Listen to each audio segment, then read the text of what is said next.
Last season, the Vancouver Canucks might have been the biggest disappointment in the NHL. Off-ice drama, on-ice issues, poor health, you name it. If it could go wrong, it did go wrong. So the one big question for the Canucks this year is, can they flip the script from drama to winning? Well, last year was a crave drama. What the Vancouver Canucks are hoping for, that they don't have season 2 of the same drama. And the hope in that lies with number 40, EP Pettersson. And what they need from him is the ability to find a form that is closer to the superstar form that he showed earlier in his career and prior to signing that long-term contract. He says he's ready. He says he understands what he has to do. There should be no distractions for Pettersson or for the Vancouver Canucks. They made some difficult decisions last year in moving out JT Miller and acknowledging, I think, that they had some significant issues that prevented them from hitting their ability to perform at what they thought they were capable of doing. They weren't doing it.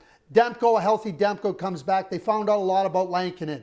Certainly getting Besser back, Connor Garland on a long-term contract. If Philip Hedl can step into that second-line center role, I think that will help. And let's not forget and overlook the biggest advantage for the Vancouver Canucks, and that's Quinn Hughes, a superstar in every single regard. Yeah, I mean, you touched on a lot of bases there. Elias Pettersson, the club has really tried to set the table for him to be the player that he was a few years ago when he got that big contract. And they made the transactions and cleared the air and really put faith that he could get back there. So it's on him now. I heard he came into Camp Craig in the best shape of his life. So why wouldn't he have a very good season, as it's all right there in front of him? And he can be a great player when he's in a good mental spot, and hopefully he finds that form. I also think good health. Let's see Thatcher Demko available for 55 games. Because he, at his best, is one of the best in the world. That'll go a long way. Let's see Quinn Hughes play all 82 games, because he is the best or second best defenseman in the world. And when he plays for Vancouver, they are one team, pretty good. And when he doesn't play or he's not on the ice, they're another team, not quite as good. So those two guys get going, that'll be good. And one more thought, Craig. If Hedl and maybe a Lekaramaki and even Evander Kane, I lump all of them together.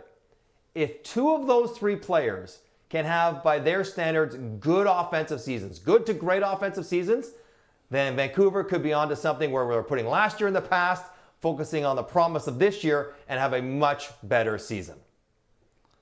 And let's just focus on this year. And this year is what matters. Putting last season in the rearview mirror is really important. Now, there's a lot of discussion about Quinn Hughes, 2 years left on his contract, if that could be a distraction.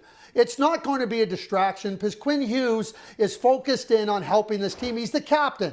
He cares about winning. So Adam Foote coming back as the coach, I think, helps. He knows the personalities. He knows the key players on the team. I think that was a really good decision by the management in Vancouver. But anybody that wants to suggest that Quinn Hughes is going to be a distraction when his contract is up in 2 years, I'm not buying it. And Quinn Hughes is not going to let that seep in to any type of drama for the Vancouver Canucks this season. The ultimate silencer in any situation, market, team, individual, is winning.